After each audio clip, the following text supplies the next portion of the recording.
고린도전서 강의 36번째 시간입니다. 강력한 믿음은 뜨거운 사랑과 같다라는 제목으로 말씀 증거합니다. 강력한 믿음은 뜨거운 사랑과 같다. 하나님께서 각양 능력을 우리에게 선물로 주시는 이유를 알아야 됩니다. 하나님께서 은사로 곧 선물로 주시는 각종 신비한 능력은 생명을 위해 주시는 것입니다. 하나님께서 흙으로 만든 조각에 생기를 불어 넣으니 그 흙이 생명이 되었다라고 창세기 1장에 기록이 되어져 있습니다. 생명이 뭡니까? 살아있는 영이 되었다, 살아있는 사람이 되었다라고 말합니다. 하나님의 창조는 생명을 불어넣는 창조입니다. 하나님은 생명이시기 때문에 하나님이 충만하신 곳에는 생명이 충만하고 모든 죽은 것이 살아나게 됩니다. 우리가 십자가 신앙이 있고 부활 신앙이 있습니다. 십자가 신앙은 십자가에서 예수 그리스도께서 나의 죄를 위해서 대신 죽으신 그 형벌에 대신 받는 사랑을 얘기하고 있죠. 그러나 십자가 신앙으로 끝나면 그것은 더 나아갈 수 없는 사랑이고 반드시 십자가 이후에 부활 신앙으로 연결되어져야 됩니다. 부활 신앙은 무엇입니까? 죽었던 우리가 살아났다. 생명이 공급되어지는 신앙이 바로 부활 신앙입니다. 우리가 십자가 안에서 죄에 대해서 죽었지만 다시 예수 안에서 의에 대해서 다시 살아나게 됩니다. 그러므로 구원은 하나님의 생명을 다시 돌려받는 것이고 구원은 하나님의 생명이 충만해지는 역사입니다. 생명이 우리에게 어떻게 왔는가? 성경은 하나님의 사랑에서 비롯되었다라고 말씀하고 있습니다. 하나님께서 이 세상을 창조하신 이유도 사랑 때문에 창조하셨고 하나님께서 그의 아들 독생자 예수 그리스도를 이 땅에 보내셔서 우리를 구원하신 것도 사랑 때문이다라고 성경은 말씀하고 있죠. 우리가 잘 외우고 있는 요한복음 3장 16절 하나님이 세상을 이처럼 사랑하사. 모든 생명은 하나님의 사랑에서 비롯되어지는 것이고 모든 생명은 하나님의 사랑을 통로로 해서 우리에게 공급되어지는 것입니다. 하나님의 사랑은 생명을 낳고 하나님의 사랑은 생명을 품고 하나님의 사랑은 생명을 키우는 원천이 됩니다. 그래서 하늘의 은사는 생명 지향성을 갖고 있는 것이 당연한 것입니다. 하나님께서 우리에게 각종 은사를 주신 것은 그것이 하나님으로부터 비롯된 것이 분명하다고 한다면 그 은사를 통해서 생명이 살고 생명이 풍성해지고 생명이 건강해지는 아주 하나님이 원하시는 바람직한 방향의 사역들이 일어나게 된다는 겁니다. 하늘의 은사를 주신 것은 그냥 나 잘 먹고 나 잘 살라고 하늘의 은사를 주신 것이 아니라 우리에게 그 초자연적인 신비의 체험을 통해서 생명을 품고 생명을 살리고 그리고 생명을 키우기 위해서 주신 선물임을 우리가 망각하지 않아야 됩니다.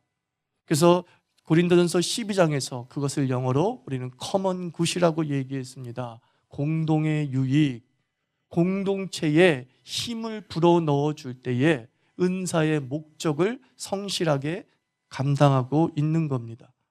그래서 바울은 은사에 대한 이야기를 하면서 12장 마지막을 끝내면서 너희는 더 좋은 은사를 사모하라. 내가 너희에게 그 좋은 은사, 최고의 은사가 무엇인지, 너희가 반드시 받아 누려야 될 은사가 무엇인지 알려주겠다는 말씀으로 끝나면서 13장으로 연결되죠. 그 13장이 그 유명한 사랑장입니다.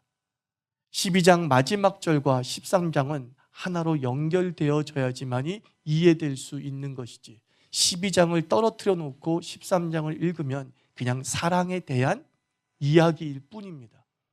사랑이 무엇이냐? 사랑이 무엇이냐? 우리가 가지고 있는 은사를 통해 생명을 살리게 하는 힘이다. 사랑이 무엇이냐? 너희들이 가지고 있는 은사가 너희들이 받은 은사를 통해서 생명을 살릴 수 있게 하는 힘이다. 그런데 바로 이 은사가 사랑에 기반되지 않을 때는 아무것도 아니다 라는 것을 13장에 얘기해 주고 있는 거죠. 그래서 13장에서 바울은 강조해서 얘기합니다. 너희는 다 사랑받는 사람이 되라. 사랑을 받는 사람이 되라. 사랑의 은사에 있어서만큼은 누구도 예외가 없기를 바란다. 이걸 얘기하는 거죠. 아버지 하나님께서 각종 신비한 은사들은 당신의 뜻에 따라 필요에 따라 사람들에게 공급하지만 이 사랑만큼은 모든 사모하는 자에게 부어주시는 하나님의 절대적 은혜다라는 것을 얘기하고 너희들은 그 어떤 것보다도 이 사랑의 은사를 받으려고 노력하고 애쓰고 갈망하라 라고 말씀하고 있습니다.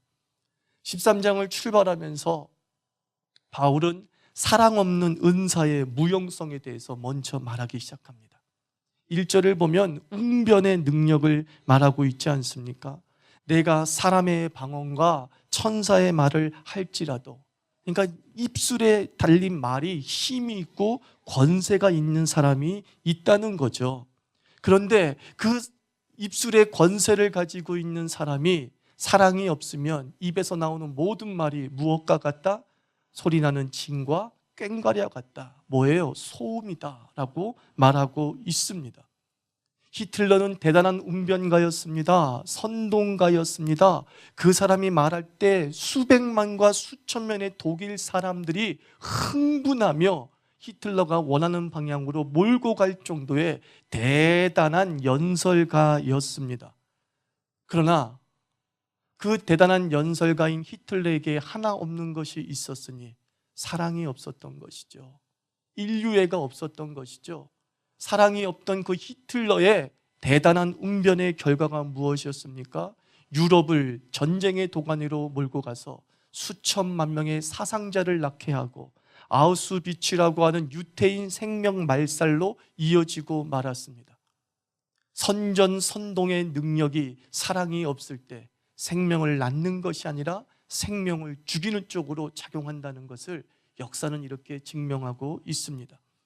2절 말씀 보면 예언과 역사하는 믿음에 대해서 말하고 있습니다. 내가 예언하는 능력이 있어 모든 비밀과 모든 지식을 알고 또 산을 옮길 만한 모든 믿음이 있을지라도, 대단한 사람이죠. 예언의 정도가 하나님의 깊이까지 들어갔을 정도라고 얘기를 합니다. 놀라운 비밀을 알고 있는 사람이라고 얘기하고 그 믿음이, 추진력 있는 믿음의 정도가 산을 옮길 정도의 믿음이다 라고 얘기를 합니다. 그러나 바울은 얘기합니다. 그 대단한 믿음을 가지고 있다 할지라도 nothing, 아무것도 아니다 라고 얘기합니다. have not love, 사랑이 없다면 nothing, 아무것도 아니다 라고 얘기를 합니다. 교회당 건축이 목회인 줄 알았던 시대가 있었습니다. 교회당 건축이 목회의 크기라고 알고 있었던 시대가 있었습니다. 그리고 여전히 그 시대를 살아가고 있습니다. 저돌적 리더십이 절대적으로 필요하죠. 강대상에서 외칩니다. 우린 믿음으로 이 건물을 하나님께 돌려드릴 수 있습니다. 하나님의 성전을 주님께 돌려드릴 수 있습니다. 믿음으로 할 수 있습니다. 그러면서 수많은 성도들이 그 메시지에 반응하여서 자신의 고요를 짜서 헌금을 했습니다. 성경 말씀 어디에도 너희는 함부로 서원하지 말라, 함부로 하나님께 약속하지 말라 라는 말씀이 있음에도 불구하고 저돌적인 믿음을 가진 사람들이 앞장서서 성도들에게 서원을 부추깁니다. 건축 헌금해, 건축 헌금 작정해. 작정이 성경의 용어로 서원이에요. 그리고 얘기합니다. 당신은 하나님께 약속한 것을 지키지 않았군요. 지키지 않았군요. 마음에 부담을 갖게 만들고 마음에 자책을 갖게 만들고 다시 또 집을 팔고 전세금을 팔아서 교회의 건축을 앞에 동참합니다. 얼마나 아름다운 믿음입니까마는 그 고요를 짜낸 아름다운 예배당의 영광은 누가 다 차지하고 있습니까? 저 저돌적인 믿음을 가진 사람, 저 추진력 있는 믿음을 가진 사람. 우리나라의 60년대, 70년대의 시대 상황과 교회 성장이 비슷하게 맞물려 있다는 것 알고 계시지요? 60년대, 70년대의 시대적 상황은 노동자들이 14시간, 18시간 이상 일해야 했던 시대였습니다. 그리고 제대로 된 월급도 받지 못했습니다. 그런데 그 18시간, 16시간 일한 우리의 16살 꽃다운 누나들, 꽃다운 형들의 그 피눈물 흘리는 노동의 결과로 기업들이 성장을 했습니다. 100억 불 수출을 달성을 했습니다. 모든 영광은 노동자에게 가지 아니하고 저돌적 믿음을 추진하고 고요를 짜냈던 몇몇 이름 있는 대재벌의 회장들의 이름만 우리는 기억하고 있다는 거죠.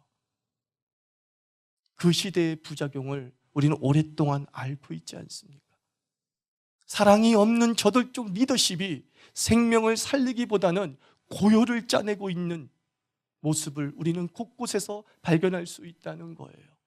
사랑이 있다고 한다면 감히 그렇게 못해요. 그러지 마세요라고 말리죠. 그러지 마세요.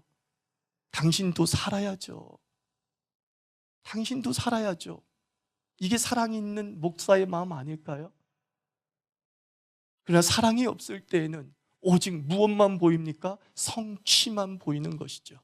그리고 하나님이 주신 그 저돌적 리더십을 가지고서 그 성취의 산에 오르기 위해서 발버둥 치고 짓밟고 밟아오르고 내가 디딤돌이 돼야 되는데 성도를 디딤돌로 삼아 올라갔던 암울한 시대를 우리는 겪어왔던 게 사실이잖아요.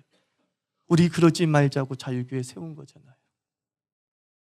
우리 암울한 그 시대의 교회의 모습을 담지 말자고 우리 이 교회를 세우고 그 가치에 동의하는 멤버십을 가지고 여기까지 달려온 줄 믿습니다. 3절 말씀 보니까 이런 얘기까지 나오고 있습니다. 대단한 구제와 봉사의 능력을 가지고 있죠. 내가 내게 있는 모든 것으로 구제하고 내 몸을 불사르게 내줄지라도 엄청난 사랑과 엄청난 봉사와 엄청난 희생 아닙니까? 그런데 이렇게 얘기합니다. 그렇게 죽을 힘을 다해 봉사하고 사랑한 것 중에도 사랑이 없을 수 있다, 이 얘기를 하고 있네요. 그렇다고 한다면 그 모든 것이 너에게 유익이 되지 않는다라고 성경은 말씀하고 있습니다. 섬기고 욕먹는 것을 우리에게 지금 가르쳐주고 있습니다. 마르다는 참 잘 섬기는 여인이었습니다.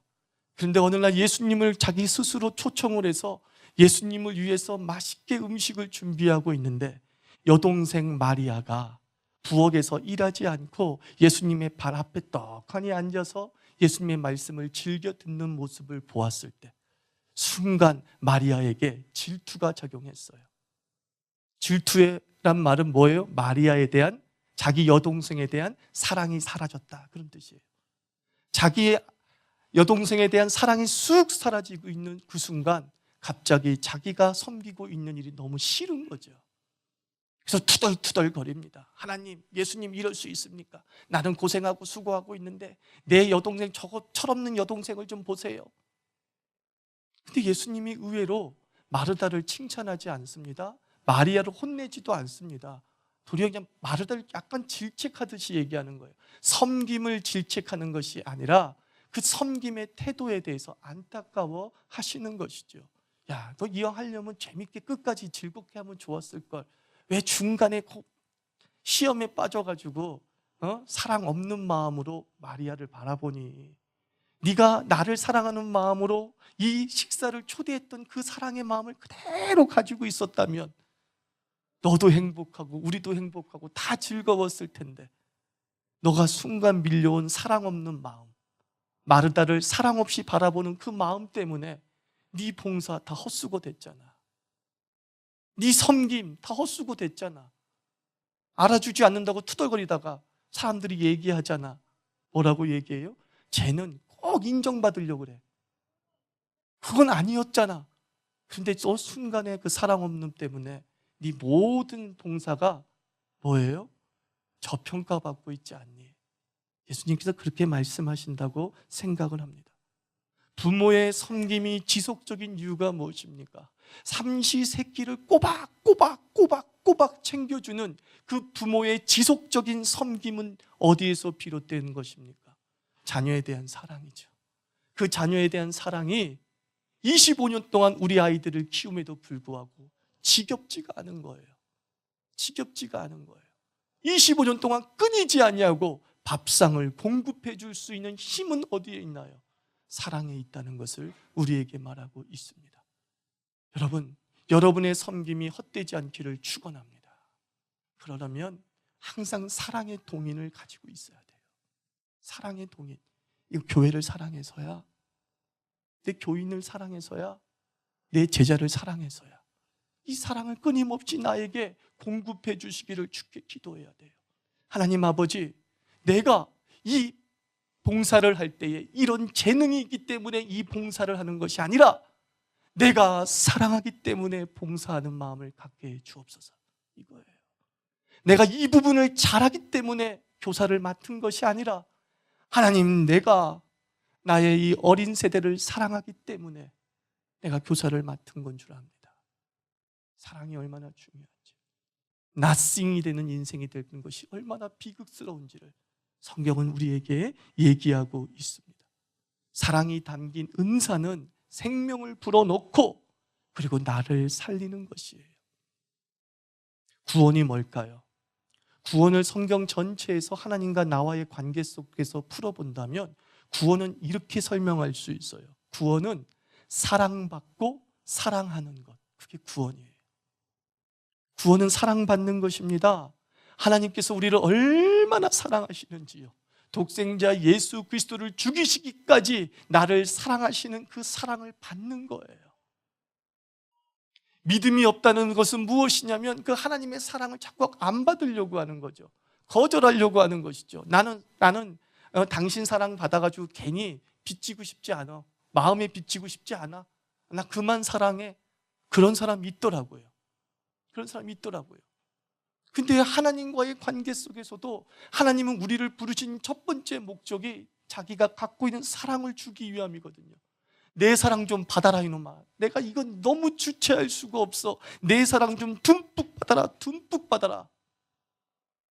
여러분이 구원받은 사람이 분명하다고 한다면 하나님의 사랑은 계속 진행인 줄 믿습니다. 하나님은 끊임없이 우리에게 사랑을 주시는 거예요. 어느 정도까지 주신다고요? 자기 아들 독생자를 아낌없이 줄 정도로 우리를 끊임없이 사랑하는 거예요. 그래서 구원받은 사람들이 느끼는 하나님에 대한 감정은 무엇이냐? 내가 사랑받고 있구나라는 것이죠. 우울증에 시달리고 상처에 시달린 사람들이 예수를 믿었을 때 느끼는 감정이 그거라잖아요. 이 교회가 나를 받아준대요. 그걸 느낀대요. 이 교회는 나를 받아줘요. 당신은 나를 받아줘요. 내가 정말 사랑받고 있음이 분명한 것 같아요.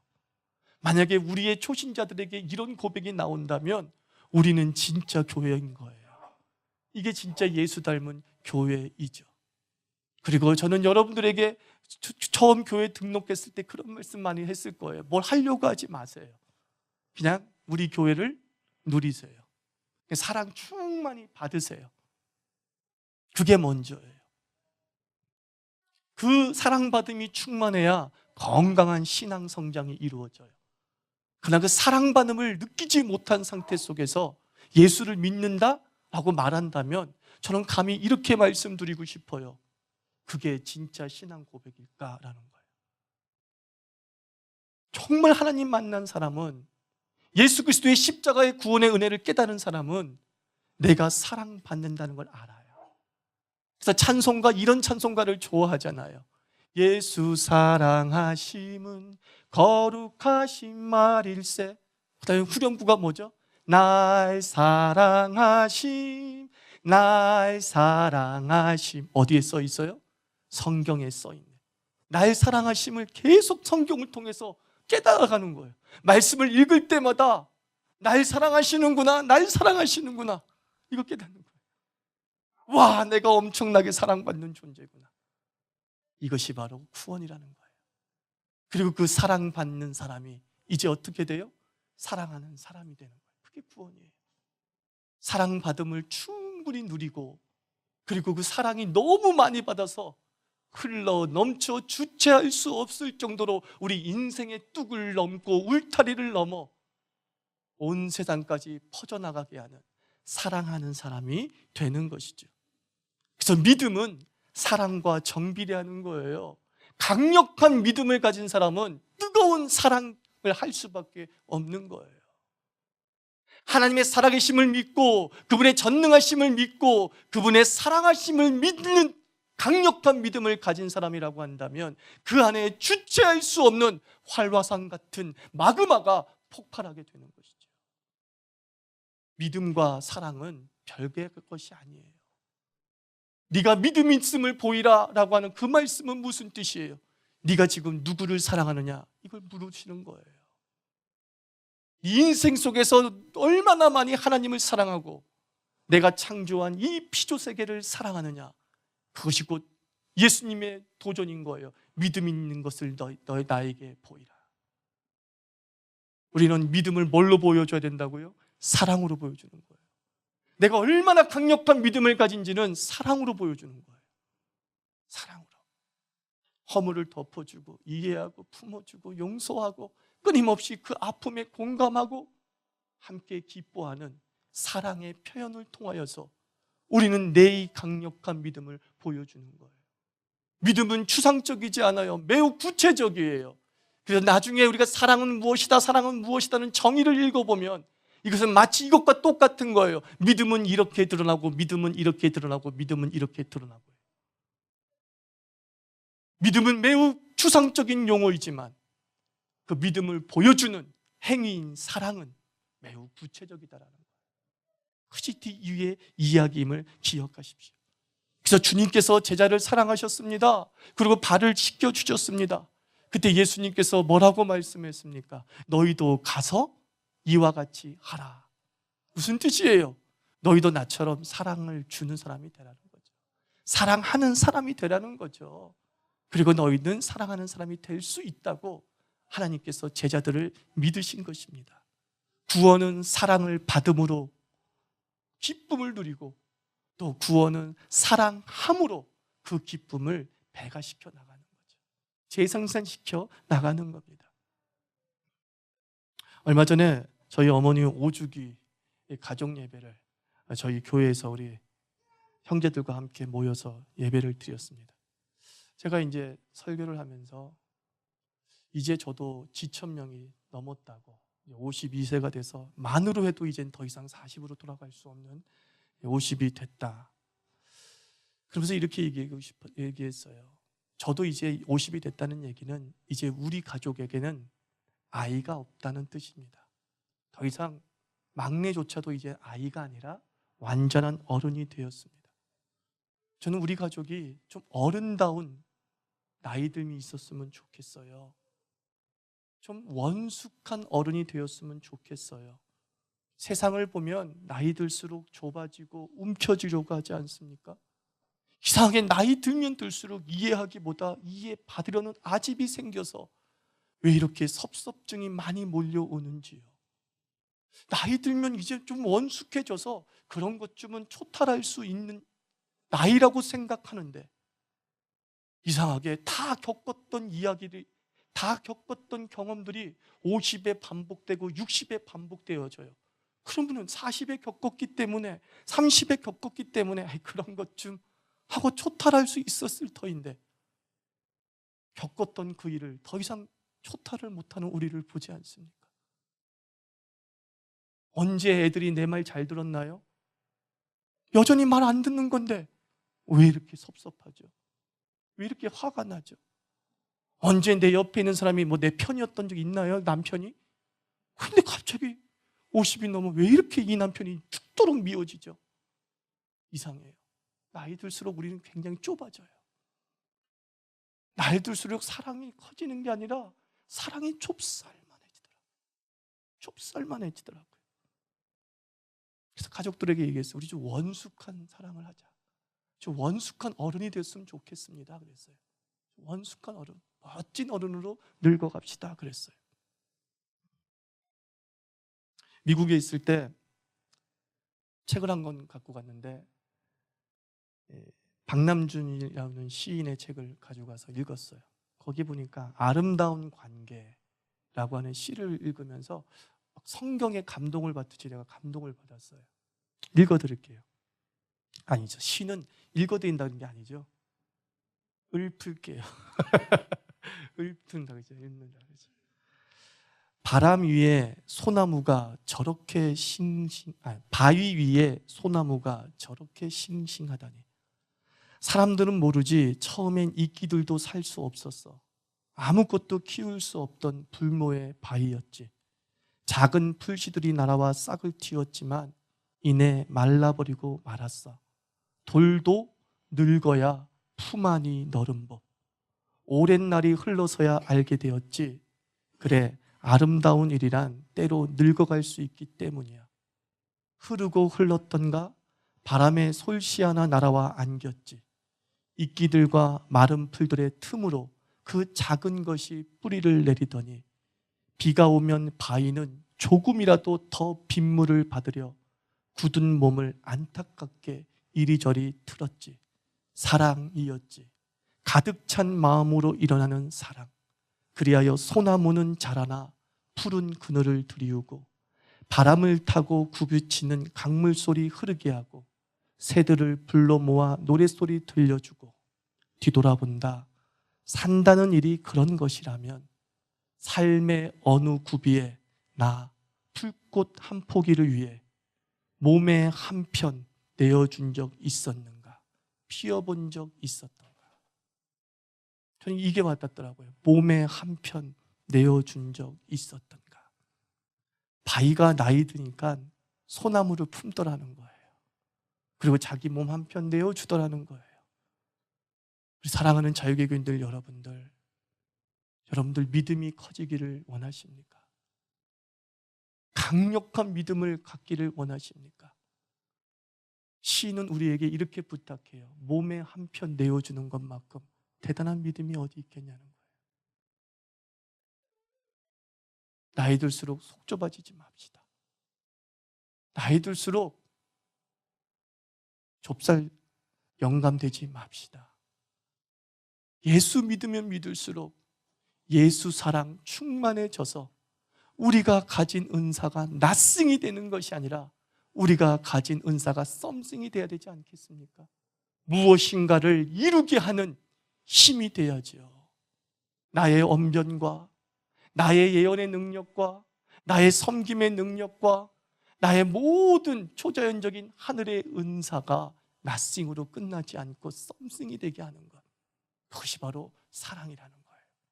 그 예수 그리스도의 사랑, 그거 하나 품고서 우리 이거 하나 기억하자고요. 내 몸에 한 편 내어주는 것, 그게 사랑이에요. 그게 사랑이에요. 같이 기도합시다.